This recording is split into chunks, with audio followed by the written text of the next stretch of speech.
Selamat sore teman-teman. Sore ini tamu saya sangat istimewa, Mbak Tika Gilang yang sedang menempuh pendidikan doktoralnya di Lancaster, UK, yang sangat baik hati mau menyediakan waktu di tengah kesibukannya untuk ngobrol bersama saya, memberi banyak wawasan tentang brand ya. Lalu saya ingin tanya lebih jauh nanti mengenai bagaimana kaitannya dengan karyawan gitu, atau employee, atau orang-orang yang ada di belakang brand. Mudah-mudahan bisa segera tersambung karena ya kita tahulah ada gangguan jaringan 2 hari ini ya. Mudah-mudahan bisa segera tersambung dan kita bisa ngobrol dengan nyaman. Saya pasang dulu ini.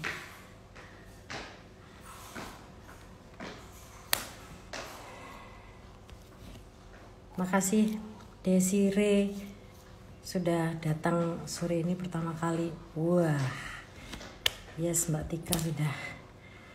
Bentar ya Mbak Tika, semoga bisa tersambung kita. Yes.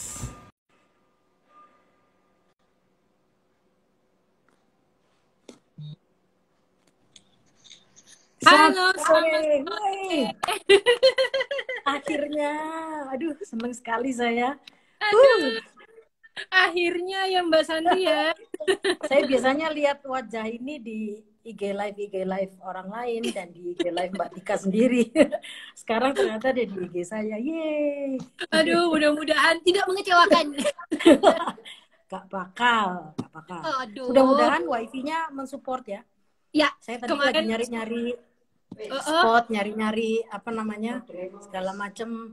Saya jadi agak harus berada di suasana yang mungkin nggak terlalu steril. Nggak apa-apa.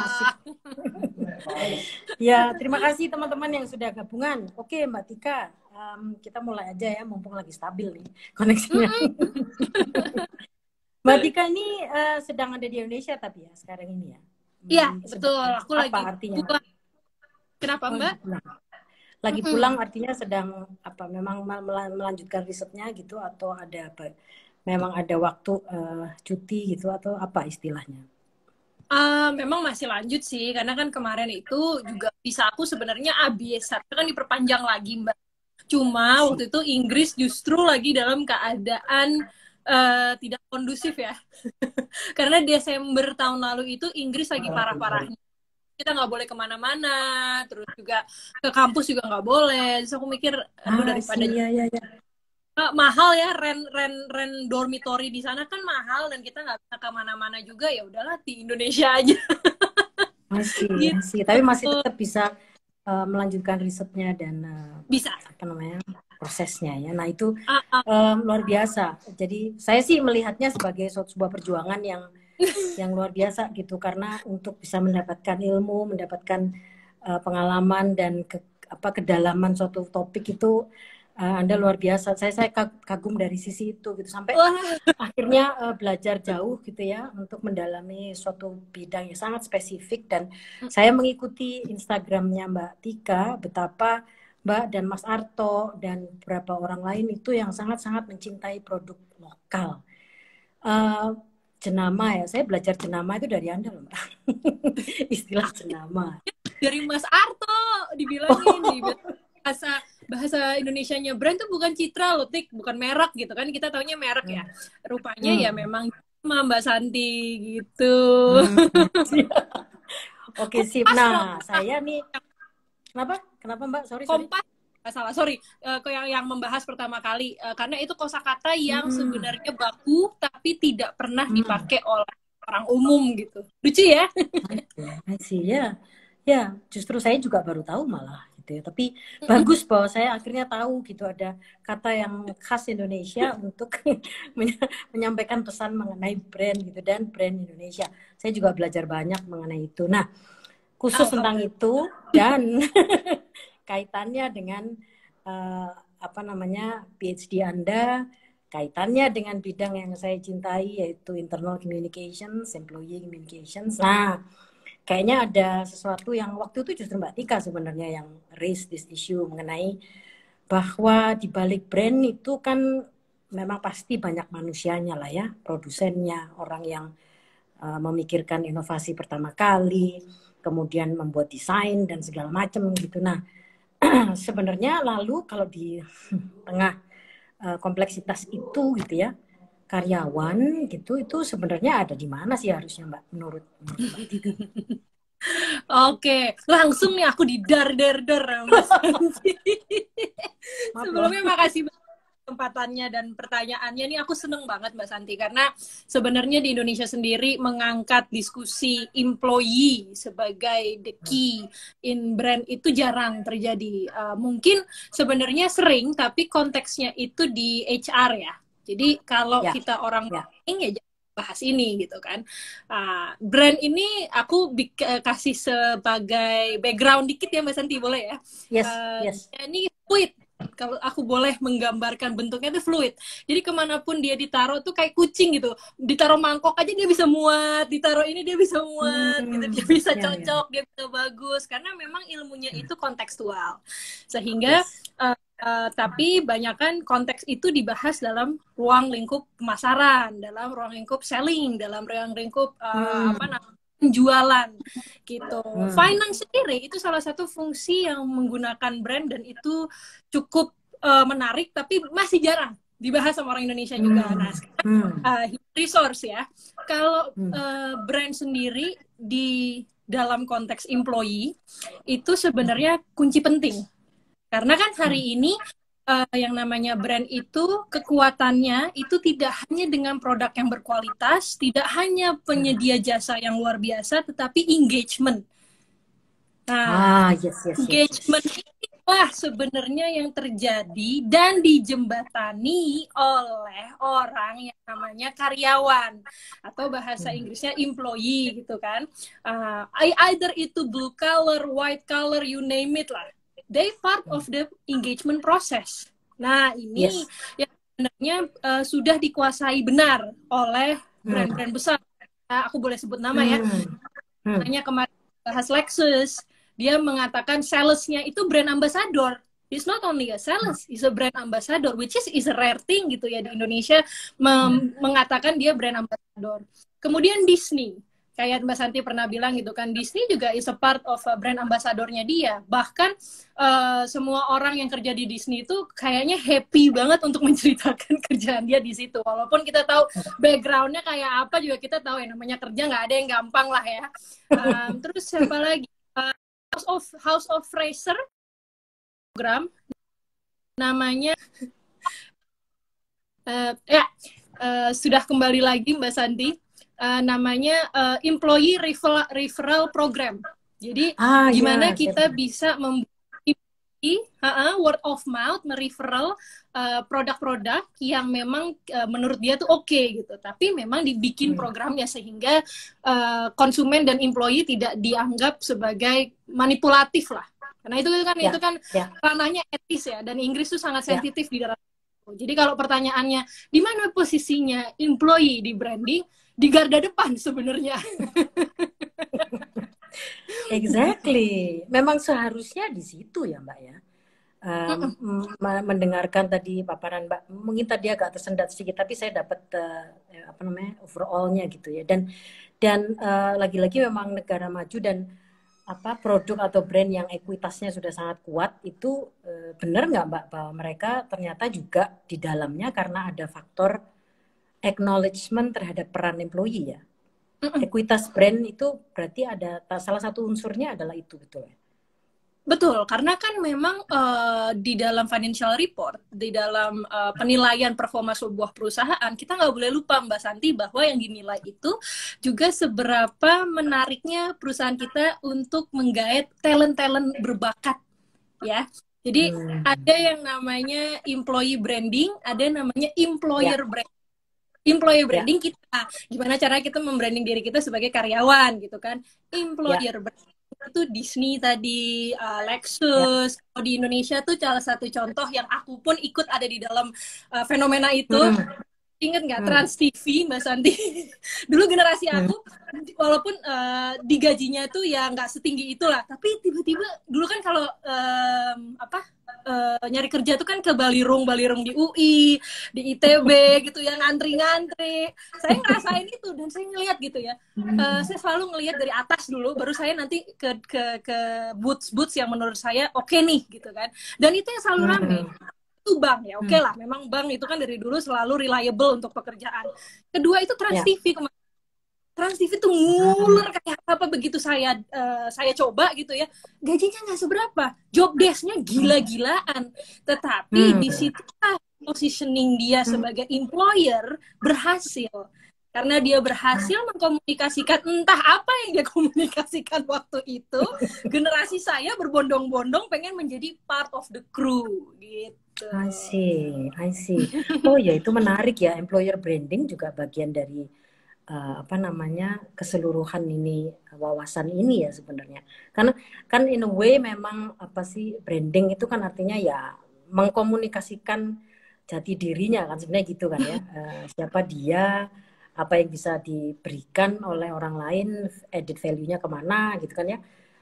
Betul juga dan tentu saja tidak bisa lepas dari apa ya istilahnya kemasannya gitu ya. Meskipun saya masih selalu intrik itu dengan kedalamannya sih sebenarnya beyond the package gitu. Dan ternyata memang saya belajar dari antara lain Mbak Tika apa ya acknowledgement sesuatu yang lebih long lasting itu ternyata juga sangat mempengaruhi tampilan luarnya kan gitu ya.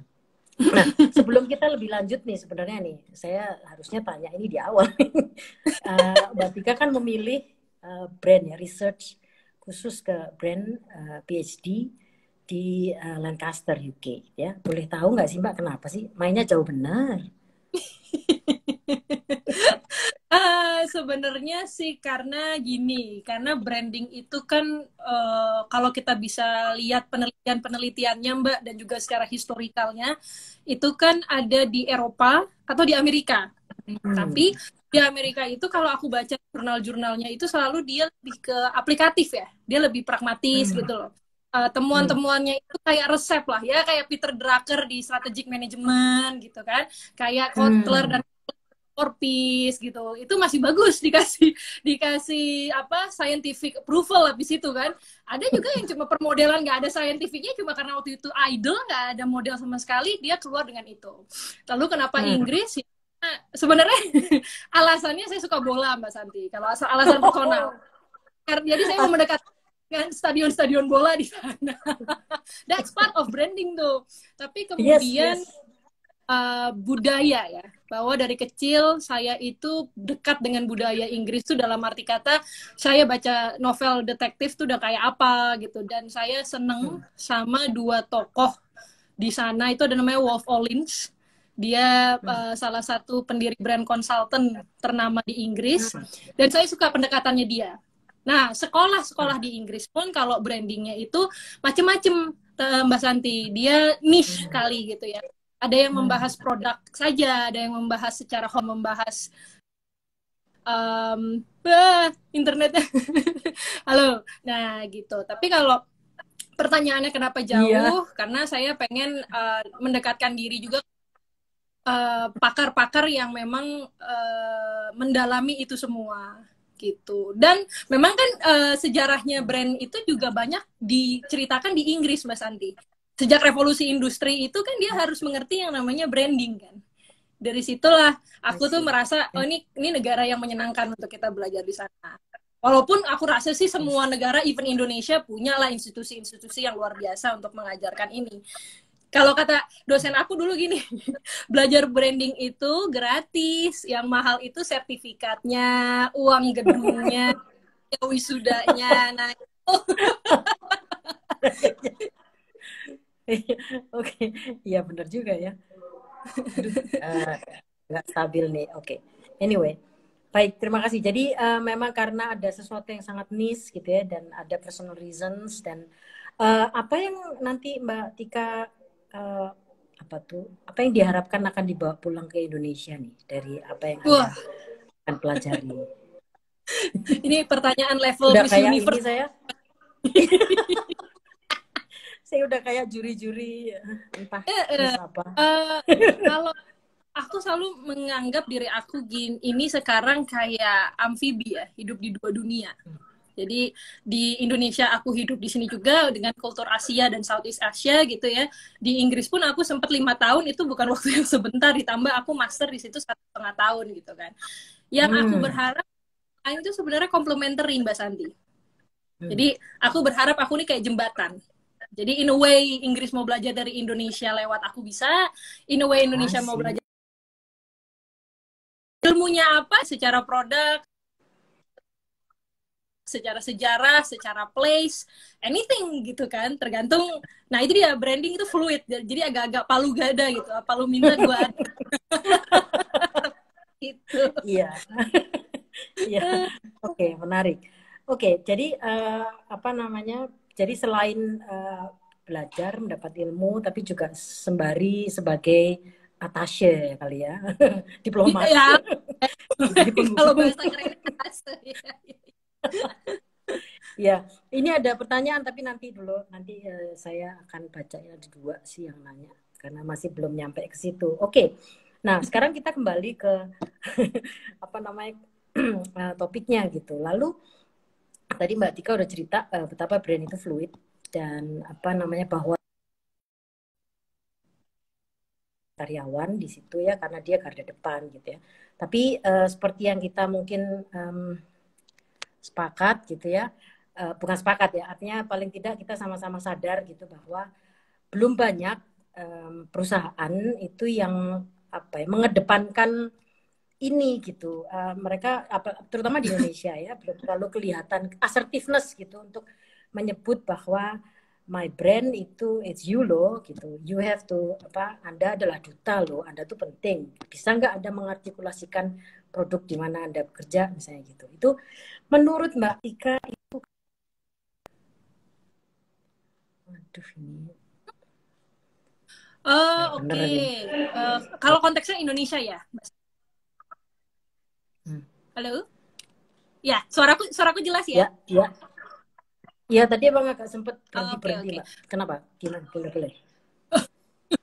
Ya kalau konteksnya Indonesia sendiri sih, kalau aku ya menganggap bahwa itu tadi gitu. Kebanyakan brand itu dibahasnya digarap dalam konteks pemasaran. Sehingga apa sih yang bisa dilakukan dalam pemasaran, kan yang penting itu adalah produk kita launch, produk kita disenangi, produk kita kemudian terjual gitu ya. Either itu produk tangible ataupun service, kan yang penting di situ kan ujung-ujungnya adalah sales yang banyak gitu kan. Tetapi memang kita harus mulai menyebarluaskan bahwa the power of dialogue and engagement tadi gitu Mbak Santi. Nah itu kalau udah bicara engagement itu udah holistik, tidak hanya pemasaran saja yang kemudian menjadi pembahas utama dari fungsi brand ini gitu ya. Jadi ini nggak punyanya orang marketing aja, tapi punya semua. Karena brand itu nanti menjadi value of the corporate kan. Kalau kita mungkin itu sebagai holistik. Nah, kalau aku melihat kenapa kemudian tidak dipakai employee-nya, karena masih mungkin ada budaya hierarki ya Mbak ya. Aku melihat bahwa dia masih melihat ya employee itu bekerja sama saya, tapi dia lupa employee itu kalau nggak puas kerja di kita, omongannya lebih didengar daripada kita menjual produk kita. Karena mereka orang yang di dalam ya. Endelman itu 2014 bikin riset bahwa konsumen itu 2 kali lebih percaya kepada employee dibandingin kepada CEO. Jadi ada risetnya ya. Hal yang sebenarnya lumrah ya dilupakan karena kita kan mikir ya udahlah yang penting ada orang admin, yang penting ada orang distributor, yang penting ada orang finance gitu kan. Tapi kan kita tidak pernah berpikir secara holistik. Itu kan kebiasaan orang Indonesia, mikirnya tuh yang penting ada dulu gitu, which is nggak salah, tapi ada 2 bangsa yang saya lihat itu bisa dicontoh. Nah orang Indonesia ini jagoannya jago mencontoh, jadi kalau mau nyontoh itu Jepang dan Inggris. 2 negara itu Mbak kalau bikin planning leletnya setengah mati. Oh, gitu ya. Itu kalau bikin plan A sampai ZZ lah kalau kata orang-orang. Karena dia memplan secara holistik. Oke, kita mau bikin brand. Oke, value-nya apa? Oke, value-nya misalnya kita harus menjadi brand yang ethical. Ethical di mana? Di masalah kita suppliernya, di masalah kita packagingnya, di masalah kita hubungan dengan konsumen, di masalah kita hubungan dengan karyawan. Itu kan dipikirin bener. Nggak bisa kalau kita ujuk-ujuk gitu, bikin dulu usahanya yang penting ada, itu akan terlupa. Tetapi di Indonesia itu harus segera yang namanya kesempatan itu kan harus segera dikejar. Kita nggak bisa planning dulu deh, nanti baru nanti kesempatannya hilang. Nah, mungkin sembari berjalan, itulah yang gunanya namanya planning dan evaluasi. Udah 2 tahun berjalan evaluasi, 3 tahun berjalan evaluasi gitu kan. Jadi di situ nanti baru kelihatan, oh ternyata kita bolong di fungsi HR ya gitu. Nah itu satu. Yang kedua Mbak Santi, kalau menurut aku orang Indonesia terutama UMKM, ini UMKM jangan pada marah ya. Kalau menurut aku tuh FOMO, masih pada FOMO. Jadi latah ya, bahasa Indonesianya latah. Misalnya UMKM hijab sana pakai influencer laku gitu kan, kita rame-rame pakai influencer juga deh karena dia laku gitu, which is it is very human karena kita melihat ada profitability di sana, kita akan go ke sana. Itu kan human sekali. Dari sejak zaman histori kan kalau ada air kita akan ke sumber air kan. Nah itu terjadi. Jadi kalau menurut saya, kalau untuk konteksnya Indonesia, kenapa employee is not part of the game dari masalah branding ini, karena nomor satu adalah nggak ada pemikiran yang belum terbiasa, bukan nggak ada, belum terbiasa berpikir secara holistik. Dan yang kedua, sebagai akibatnya dari tidak berpikir secara holistik, berpikir secara instan dengan FOMO tadi, gitu. Mungkin aku bisa salah ya, Mbak Santi ya. Ya. Tapi menarik bahwa ada seorang ilmuwan dan praktisi seperti Anda itu yang mencoba mengulik itu gitu, karena bisa jadi mungkin itu overlook gitu ya, apalagi kalau ngomong mengenai kontribusi Anda nanti kepada UMKM Indonesia yang sekarang ini memang sedang sangat-sangat digiatkan gitu kan ya pengembangannya, dan ya saya juga ngamati ya, meskipun mungkin nggak luas ya, bahwa kebiasaan untuk berpikir holistik itu memang belum part of our culture, tapi juga mungkin karena konteksnya ya kuenya dikit yang nyari banyak gitu kali Mbak ya. Jadi harus segera kalau enggak waduh bisa ketinggalan gitu kan ya. Beda dengan negara yang mungkin sudah lebih advance gitu ya. Tapi lagi bahwa tadi Mbak Tika bilang engagement. Nah, gini, saya bingung mau nanya yang mana nih karena banyak banget yang mau ditanya Firna loh. Jadi overwhelmed. Tapi oke, UMKM Indonesia deh, karena kan sekarang kita memang membangun brand itu kan gini, seolah pemahaman mengenai branding dan building a brand itu juga kayaknya loh ya, asumsi saya belum banyak UMKM juga yang paham gitu kan. Apa sih artinya sebenarnya brand itu? Alih-alih ngomongin mengenai employee ambassador gitu ya, duta gitu. Tapi bukan berarti bahwa mereka tidak harus mikirin itu sedari awal kan Mbak? Atau what do you think? Apakah iya bahwa produk mungkin memulai suatu usaha, mulai membangun brand, terus sudah mulai langsung mikirin nanti kira-kira saya punya staff 2 orang, punya 10 itu, perlu nggak ya mereka menjadi bagian dari perencanaan komunikasi brand saya misalnya gitu? Ini pertanyaan menarik Mbak. Ini aku menemukan setelah bulan aku di Indonesia ya, kira-kira 6 bulan aku di Indonesia, aku sudah mulai bisa walaupun nggak terjun langsung ya karena PPKM kan nggak mungkin ketemu langsung, tapi aku kontak, komunikasi, diskusi sama semua pelaku usaha dari yang gede sampai yang kecil gitu ya. Ada akhirnya perbedaan anak yang sekolah ya sama anak yang memang street smart kata orang-orang. Perbedaannya itu ya kalau anak sekolah itu berpikirnya struktur. Dia berpikirnya harus sistematis gitu. Saya harus punya, tadi kayak kata Mbak Tanti gitu, saya punya 2 karyawan, legal saya udah harus jalan, brand saya udah harus punya logo segala macam, itu sudah ada. Tetapi si street smart ini belum tentu dia berpikir secara struktur tadi. Dia berpikir mungkin ya seperti tadi saya bilang, palu gada gitu, apa lu minta gue ada dulu deh gitu. Tetapi ini kekurangannya anak yang sekolahan, berpikirnya terlalu mendalam, akhirnya ada keberanian yang mengecil kalau saya bilang. Sehingga dia berpikirnya tuh menjadi terpatah-patah karena semua tuh diperhitungkan. Yang ini justru beraninya sebagai seorang pengusaha itu luar biasa. In a way, mereka berdua kalau dikasih jalan, didorong gitu ya, akan sukses dengan caranya masing-masing. Tapi kalau saya disuruh milih gitu ya, apakah kita harus berencana atau tidak berencana? Kenapa? Karena COVID. Kalau nggak ada COVID, saya masih bisa bilang, oke, you can go like almarhum Bob Sadino bilang, ngapain sih punya gelar gitu, ngapain sih punya jadi anak sekolahan gitu kan. Which is saya against itu banget. I respect him, but I against his value about that gitu. Kenapa? Karena his competition and my competition is different, Mbak. Kompetisi beliau hanya sekemcik saja, hanya sekemang. Kompetisi saya satu dunia. Kalau saya nggak ada rencana, waktu saya habis hanya untuk trial and error. Itu yang saya menawarkan kepada teman-teman UMKM. Mumpung kita disuruh berhenti, duduk, dan berkontemplasi dengan yang namanya COVID ini, dan kita dikasih syukur alhamdulillah sehat ya Mbak Santi ya, itu jangan terus gerasa-gerusu. Orang Indonesia tuh karena mungkin tropical kali ya, jadi gerasa gerusunya tuh nggak sabarannya tuh kerasa gitu. Dari presidennya sampai tukang becanya tuh kerasa gitu.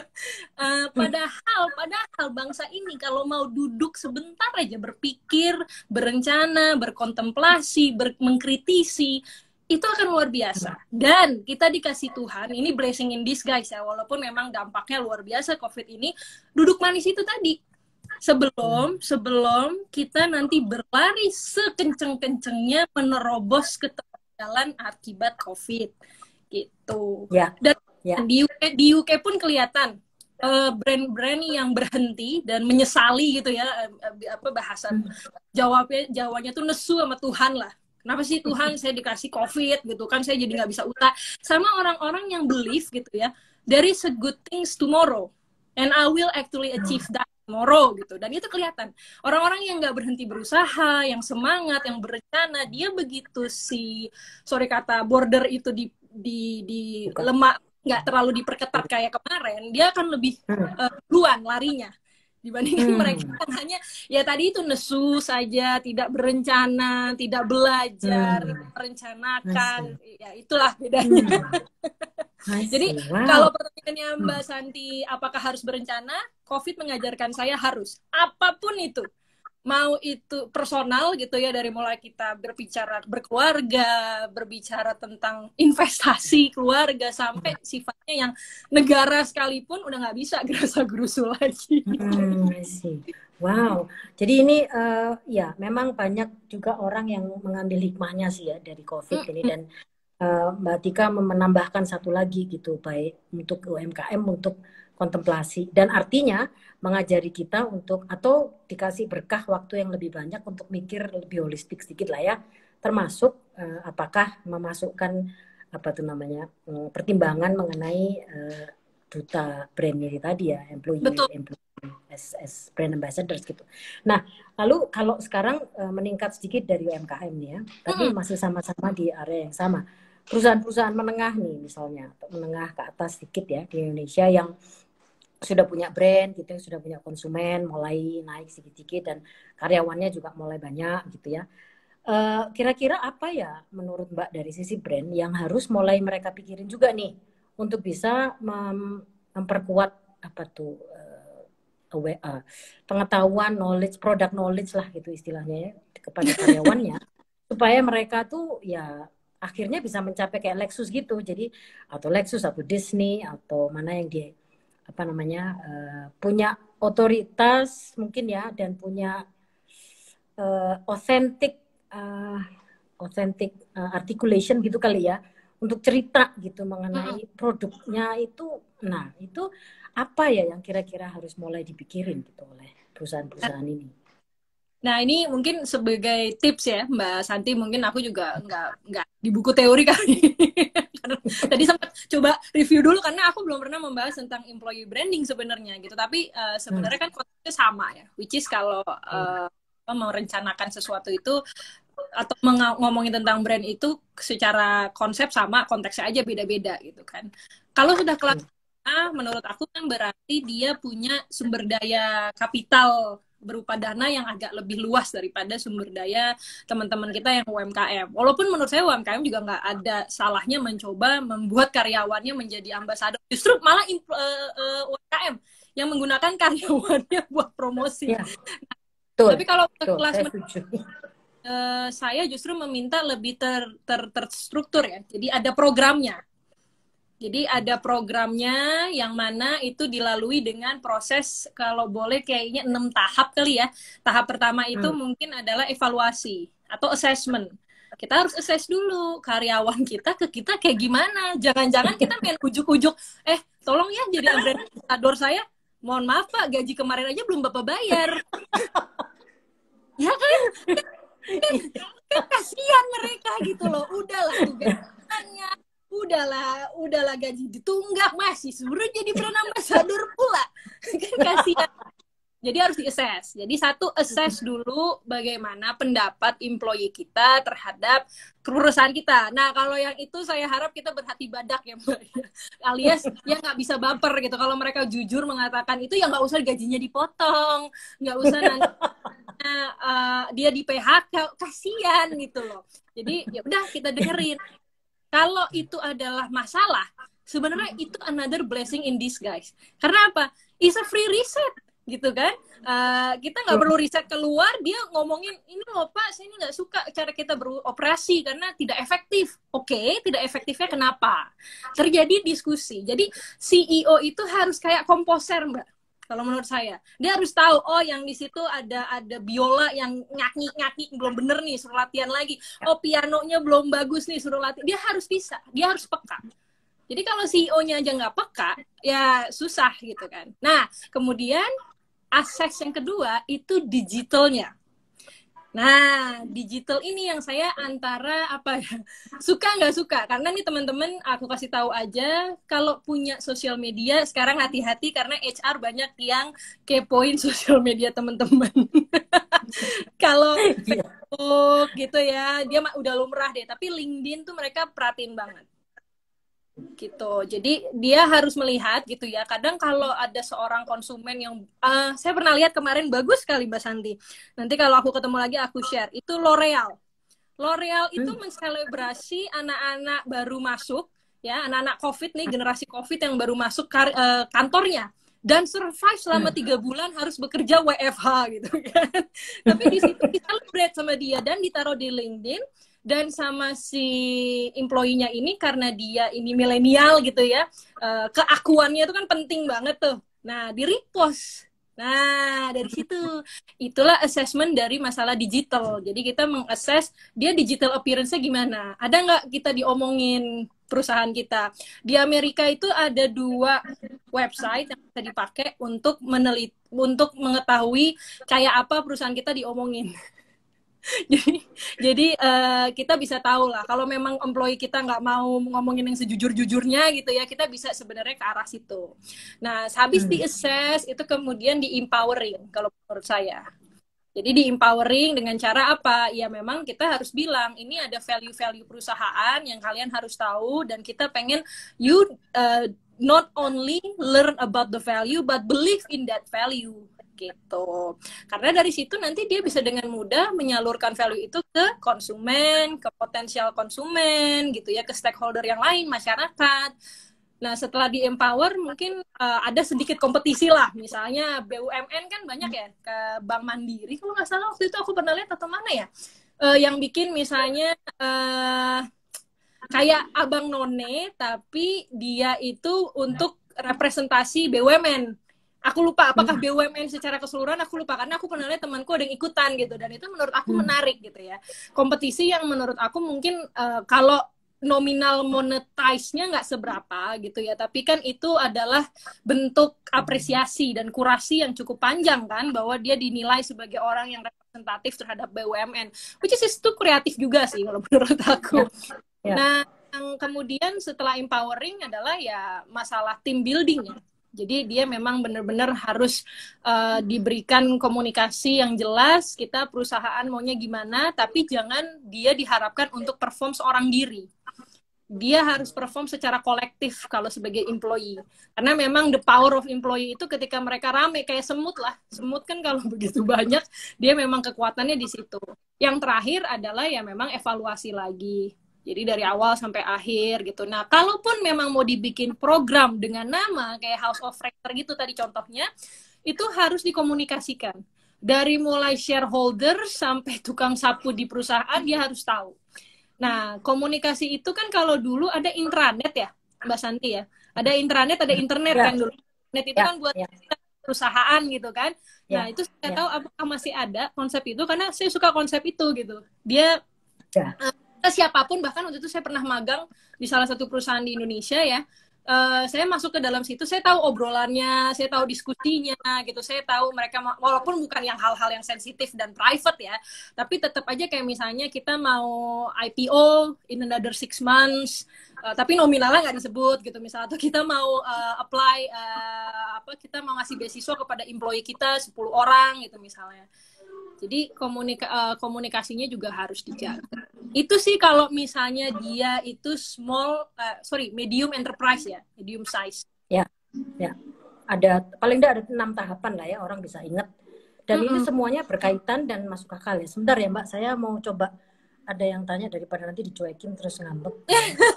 Ini ada dosen loh Mbak dari UI nih, Bu Yangki. Wow. Hai Bu Yangki. Ini Bu Yangki ini membranding dirinya traveler professor, karena hobinya traveling dan memang satu daerah ke daerah beliau nih ikut conference gitu. Wah, luar biasa deh Bu Yangki. It's a great honor Ibu ada di hati saya loh, meskipun mungkin followernya Mbak Tika ya. Nah, saya numpang aja. Iya, ada Mbak, kalau membeli tahun atau historis sama pedagang yang lama vakum, terus kita branding dengan menonjolkan tahun yang lama suatu brand, apakah itu etis? Rival Yoga Pratama. Kalau membeli tahun atau historis sama pedagang yang lama vakum, terus kita branding menunjukkan tahun, etis aja itu kan, Mas Rival, namanya rebranding ya sebenarnya. Gitu. Rebranding. Tidak etis apabila misalnya Anda pakai terus image-nya dia yang dulu gitu ya. Misalnya kita beli brand Ragusa gitu ya. Terus Ragusanya tiba-tiba kalian bikin misalnya modern banget, atau tidak etisnya itu kan masalah misalnya kalian operasional, masalah productionnya etis atau tidak gitu. Kalau pembelian itunya sih menurut saya etis aja. Asal dijaga ya. Kalau kan tujuan kita membeli sesuatu yang historical itu kan adalah preserving ya. Preserving itu adalah preserving ya. Itu Mas Rifa. Mudah-mudahan menjawab. Ya. Dan ada IP rights ya. Dan ada IP rights ya. Mungkin brand mulai yang kecil juga harus mulai diajari gitu ya, IP rights ya Mbak. Oke, saya lanjutkan. Ini Mas Wiharto Nararya. Trans TV zaman Pak Izadi dan Wisnu Tama adalah tempat belajar pelatihan terdepan untuk industri TV. Mungkin itu ya, paling bagus dan kreatif, inovatif. Mungkin itu yang daya tariknya ya Mbak Tika ya. Lalu iya, ini betul. juga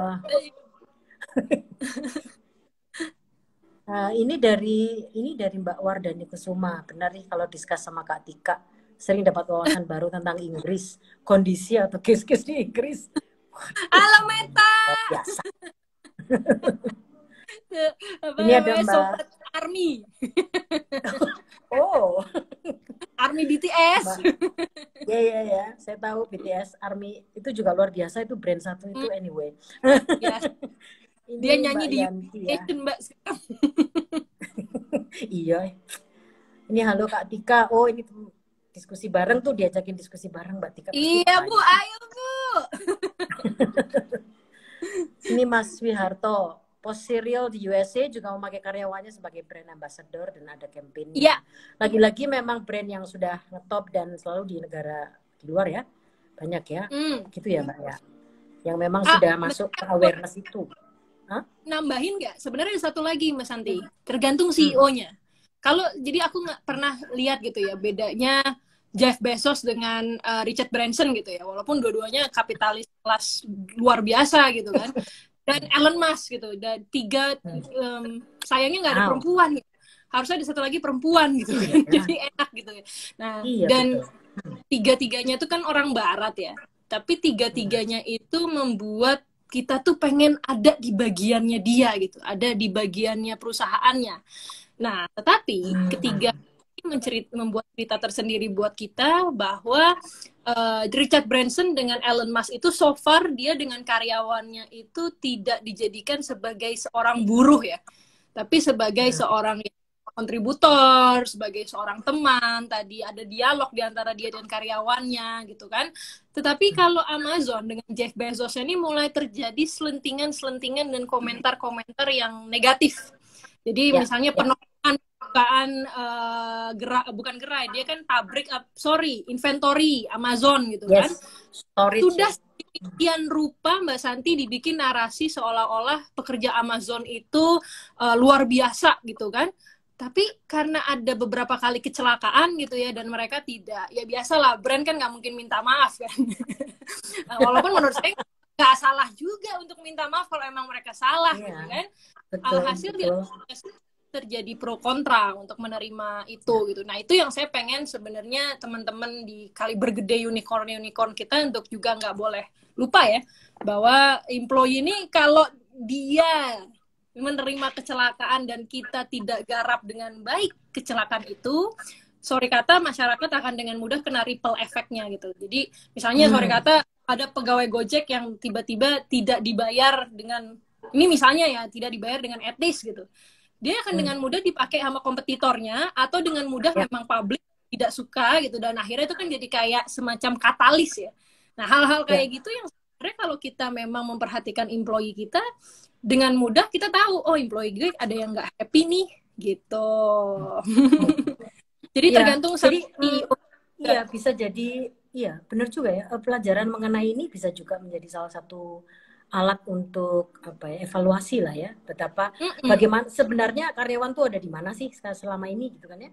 Apakah mereka memang toh sudah remunerasinya jelas gitu ya, semua benefit lengkap gitu ya, what more do you ask from me kan gitu ya.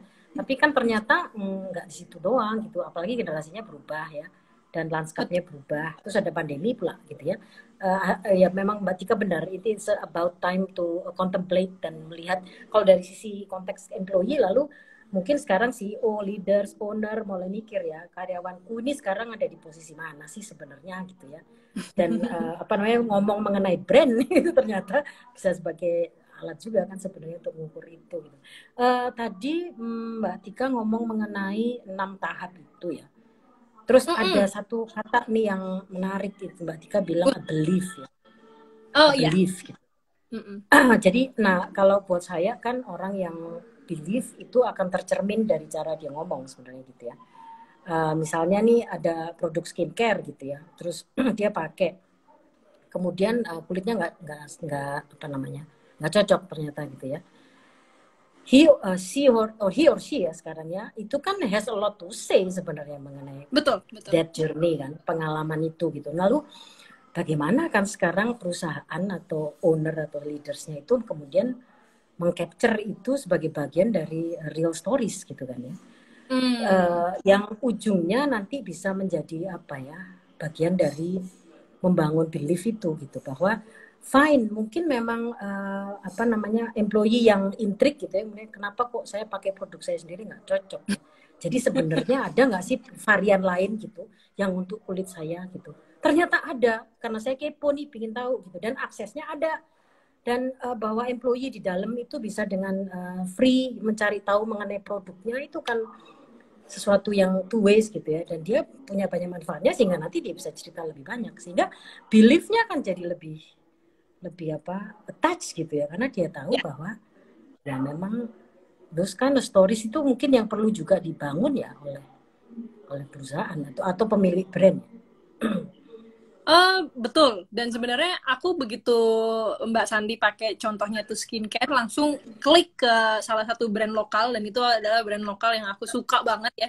Karena kembali lagi CEO-nya itu juga luar biasa gitu ya.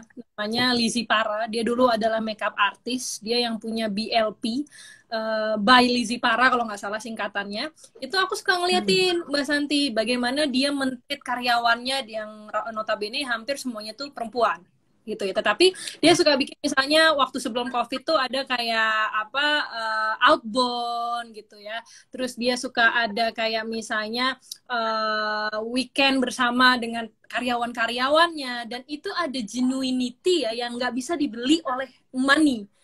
Bahwa karyawannya mungkin saya nggak tahu digaji berapa gitu ya, tapi muka mereka tuh seneng gitu menjadi part of the event gitu, jadi dia tuh nggak ikut outbound tuh karena kepaksa, karena kalau nggak nanti lo dapet SP gitu, enggak. Dan itu adalah sebenarnya terjadinya di Indonesia. Jadi kadang-kadang kita berpikir besar gitu. Nah mungkin kalau kata Mas, kamu mainnya kurang jauh. Benar, karena ternyata begitu di situ aku melihat ada bentuk otentik ya. Tadi kan belief dan otentisitas yang kemudian dimulai dari CEO-nya. Jadi kalau CEO-nya itu, karena brand itu kan is about delivering promise, delivering experience, delivering values. Kalau CEO-nya sendiri nggak tahu ketiga hal ini, gue mau janji apa sama konsumen, saya mau mendeliver value apa sama konsumen, pengalaman apa yang mau konsumen dapatkan dari membeli produk saya, employee-nya juga nggak akan tahu, employee-nya juga nggak akan believe karena dia goyah gitu kan. Iya, betul. Yang aku belajar dari BM itu ada momen di mana COVID, dia nggak bisa pakai model gitu ya, dia pakai karyawannya Mbak Santi. Itu saya luar biasa gitu ya, dia pakai karyawannya gitu ya dengan kulit. Jadi waktu itu kalau nggak salah dia mau campaign-nya inclusivity, karena memang produk di Indonesia tuh kan warna kulit tiba-tiba cuma putih sama putih langsat, kita yang brown apa kabar ya gitu kan. Nah dia berusaha memberi inclusivity itu karena COVID dan pandemi, dia menggunakan karyawannya, dan itu sebenarnya successful ya. In a way dia dilihat oleh apa namanya, oleh community, oleh publik gitu ya, sebagai brand yang tidak menyerah tadi gitu. Dan itu kan datangnya dari CEO-nya. Nah permasalahannya kalau masih skalanya menengah, CEO-nya masih hadir. Nah ini ada satu contoh kasus yang menarik sekali, dan ini penelitiannya banyak sekali, itu tentang hilangnya sosok Steve Jobs. Coba bayangin gitu ya, betapa begitu Steve Jobs hilang, itu tuh orang tuh kepercayaannya terhadap Apple tuh kayak gue masih percaya nggak? Gue masih, even Steve Jobs itu kan memberikan 5 tahun kan, prolong 5 tahun karyanya dia sampai nanti customer bisa terbiasa dengan penggantinya dia sudah menyediakan 5 tahun project ini, mau dipakai silahkan, nggak dipakai silahkan gitu, tapi hasilnya kan dari dianya, karena dia yakin bener yang namanya produk Apple itu bermanfaat buat orang. Jadi kalau orang bilang Apple itu karena neuroscience, karena itu enggak, kalau menurut saya karena Steve Jobs. Jadi sekarang Steve Jobs, karena dia percaya produknya. Iya memang Steve Jobs kalau sama karyawannya sudah kita baca autobiografinya dia, kita sudah nonton betapa dia demanding, betapa dia kasar, betapa dia nyebelin gitu. Tapi in a way begitu itu produknya dia itu dihasilkan yang bagus, dia appreciate banget orang-orang itu gitu kan. Tuh. Itu Iya.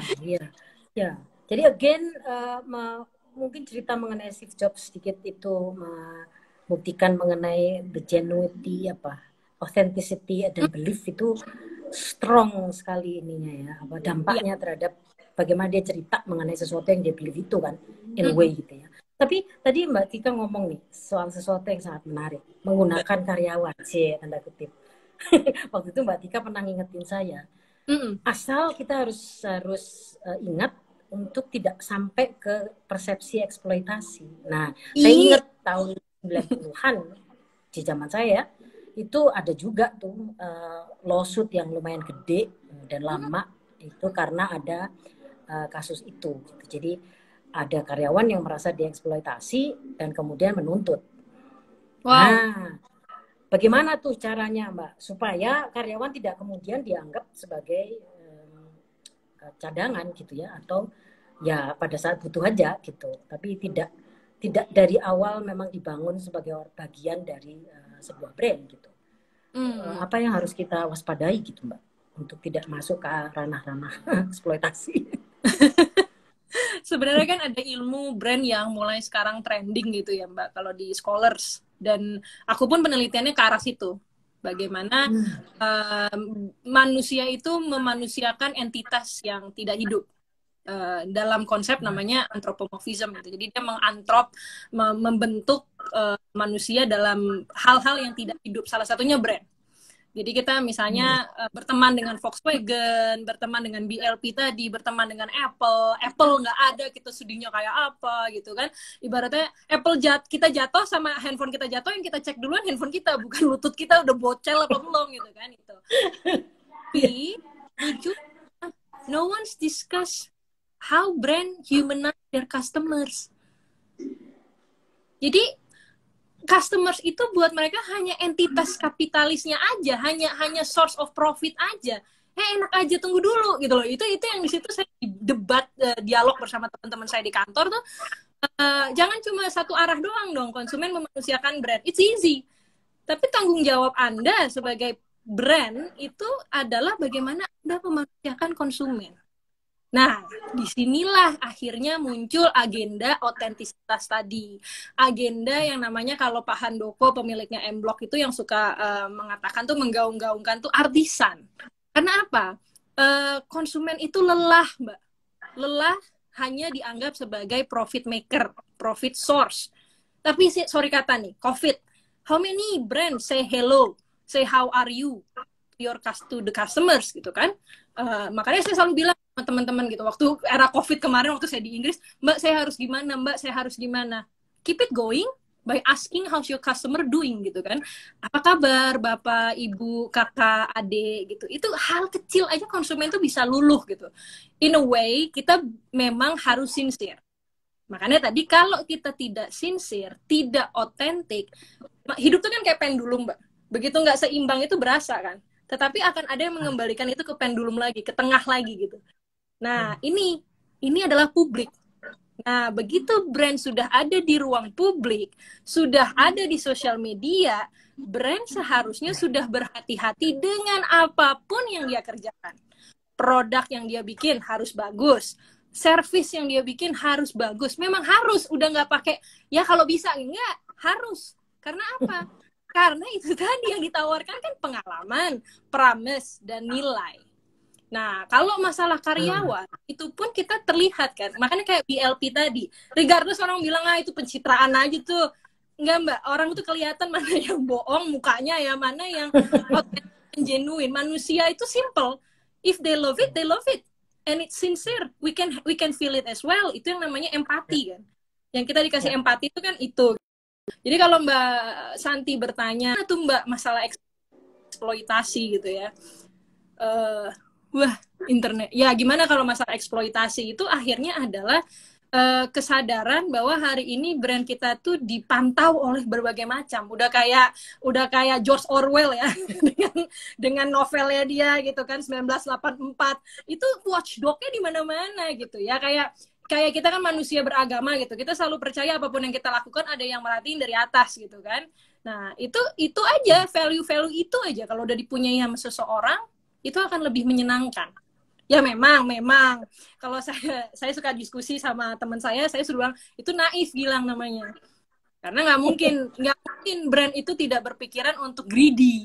Nah, kembali lagi, kalau sudah greedy, kita harus belajar dari pengalaman. Makanya di brand-brand besar itu selalu ada think tank-nya kan, Mbak. Shareholders-nya dia, the so-called komisaris, yang di kita tuh bisa rocker gitu ya, bisa anyone being a presiden gitu kan. Itu tugasnya adalah mengkritisi. It's okay if they're a rocker, tapi kalau dia kritis, ya kan akan lebih baik daripada misalnya komisarisnya pengusaha juga yang akan iya aja gitu. Tapi kalau ternyata dia bilang, Kak, saya nggak Kak, ini nggak etis, ini nggak ini gitu. Dan harus didengar. Memang akhirnya brand itu harus punya telinga, punya mata, punya hidung, punya hati. Ya namanya ya, makanya sisi manusianya harus keluar gitu kan. Jadi memang itu satu dialog yang, karena gini, di Indonesia ini belum sampai ke sana perdebatannya. Baru kepada manfaatnya brand gitu. Dan saya harap lama. Karena kalau sudah ada yang mulai membicarakan jelek-jeleknya brand, nah itu tugasnya berat nggak? Meyakinkan lagi konsumen, ke masyarakat, no brand is not only about things gitu kan. Itu tugasnya scholar dan brand di barat. Ya Naomi Klein dengan bukunya No Brand itu kan dia akhirnya kan mendobrak itu semua dan akhirnya menjadi katalis dari gerakan anti brand. Coba di Indonesia ada anti brand, wah saya sama Mas Arto kerja keras Mbak. Wow, menarik sekali itu. Wow. Betul. Nah, makanya tadi kan saya selalu bicarakan, saya selalu mengajak dialog kepada teman-teman pemilik usaha gitu ya. Yes, you being friend by your customer gitu ya. Kamu dianggap teman oleh konsumen kamu evangelist what so called gitu ya, atau loyalis kepada brand kamu. What did you do to your customer? And part of them is employee. Kamu perhatiin nggak? Nah, ini lucunya. Sudah terjadi riset brand dengan di kala pandemi yang paling banyak memecat karyawannya adalah brand besar. Oh. Justru brand kecil. Saya tahu banget Mbak, teman-teman saya pemilik UKM di Indonesia, dia benar-benar pagi ketemu pagi hanya untuk mempertahankan perusahaannya agar apa? Employee-nya nggak dipecat. Nah, memang akhirnya ada teori yang mengatakan semakin besar brand itu semakin menjadi mesin. Jadi elemen manusianya hilang. Ya kalau udah mesin ya nggak ada hatinya. AI aja nggak ada hatinya kan, dia hanya menebak-nebak saja. Nah, justru pada saat itu saya kaget dan nggak kaget ya, karena ya masa sih brand-brand besar segitunya sama karyawannya? Karena bagi dia karyawannya it's nothing gitu ya. In a way mereka bilang we embrace our employees segala macam. Begitu krisis, look what happened gitu kan. Sedangkan UMKM itu mungkin tidak punya program seperti itu. Tapi begitu masalah manusiawi, dia nggak memecat karyawannya. Dan saya melihat banyak teman-teman saya yang memang, kenapa sih kamu mau mempertahankan usaha kamu? Ya udahlah bubarin aja. Kadang saya ada kasihan gitu kan, karena ya memang kasihan in a way gitu kan. Tapi dia bilang nggak bisa nggak bisa lang gitu, karena kalau kita tutup karyawan saya mau makan apa? Itu saya terharu banget dengar. Dan itu orang Indonesia. Iya. I see. Wow, ada value yang sangat sangat mendalam ini sebenarnya mengenai beberapa banyak, tapi yang saya tangkap ada dehumanize and humanizing brand. Karena brand itu kan meskipun di belakangnya adalah orang gitu ya, dan dia biasanya dipersonifikasi kan, ada istilahnya gitu ya di market research itu kan, diasosiasikan sebagai apa dan segala macam, tapi toh ketika dia menjulang ternyata ya lalu hatinya hilang gitu ya. Ketika dia kemudian mulai bersinar ternyata faktor manusianya kok nggak ada gitu ya. Itu juga menarik ya, diamati gitu ya. Nah, sebaliknya dengan UKM gitu kan, mungkin dari awal memang dia membesarkan brandnya itu dengan hati, bisa jadi kali ya, terus kemudian tidak gampang hilang kali ya, karena faktor manusianya tetap melekat pada brand itu kali. Itu mungkin ya, mungkin. Dan saya berharap sih Indonesia akan terus begitu ya, karena in some context gitu ya, kalau brand barat itu kan masyarakat sudah ditanggung pemerintah gitu kan. Kalau di kita kan karena sistemnya bukan socialist country gitu kan, which is good gitu ya, karena saya melihat orang di Inggris banyak Mbak yang sorry kata they can work but they choose not to work karena ditanggung sama pemerintah, dan itu menyebabkan brand drain at the end of the day gitu. Sedangkan di Indonesia gitu ya, everybody have to work. Dan saya bukan anti sosial dan pro kapitalis gitu kan, bukan gitu, tapi saya berharap value mau membantu orang yang ada dan bekerja buat kita itu menjadi value yang Indonesia sekali gitu. Karena belum tentu. Dan itu akan sangat bagus, itu akan sangat bagus kalau masuk ke dalam value pembangunan brand jenama-jenama di Indonesia ya, karena itu khas Indonesia kan ya Mbak. Would you endorse that Mbak? As an academic gitu, would you endorse that as an academic of course scholar gitu? Mungkin kalau sebagai akademik tugas saya nanti adalah mencari evidence-nya gitu ya, meneliti gitu kan, FGD kah, interview kah, questionnaire kah gitu ya, dari dua arah gitu, karena itu kan tetap harus dari dua arah, dari pemilik brandnya dan juga dari publik gitu. Dan syukur-syukur kalau government mau ikut kontribusi berdialog ya akan jadi lebih holistik kan. Ya, ya, gitu. ya. Wow, menarik sekali. Ada banyak sekali yang saya tangkap dari sini dan mudah-mudahan juga ditangkap oleh teman-teman yang sudah join di sini. Nanti toh akan ada IGTV-nya.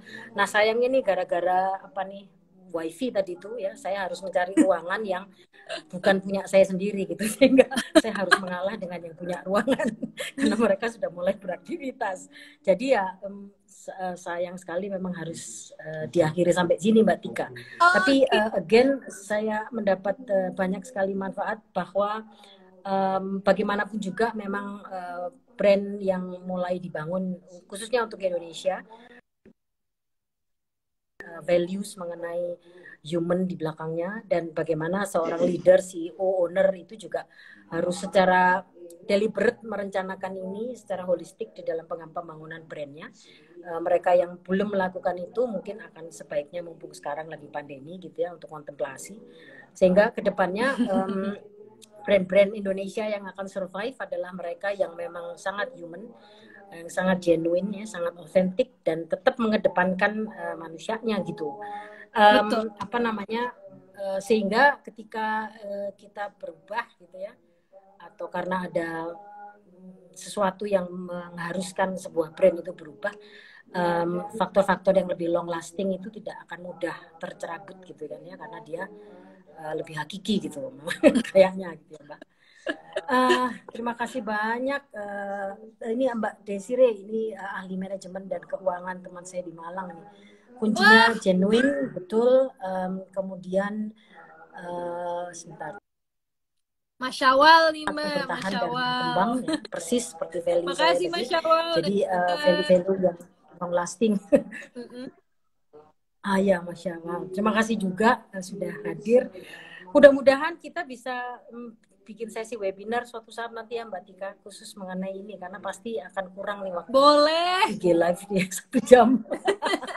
Saya mengucapkan banyak terima kasih from the bottom of my heart Mbak Tika. Anda orang pinter dan orang luar biasa sudah mau menyisakan waktu buat saya ini yang receh. Kayak receh. Terima kasih banyak. Justru yang makasih banyak kesempatannya dan mohon maaf bila ada kekurangan, ada kata-kata yang tidak berkenan gitu ya teman-teman semua. Ya, terima kasih banyak ya. Saya akhiri sampai sini ya Mbak Tika. Sehat selalu. Sehat semua. Kita ketemu lagi. Bye Mbak Santi. Terima kasih. Amit ya. Ya.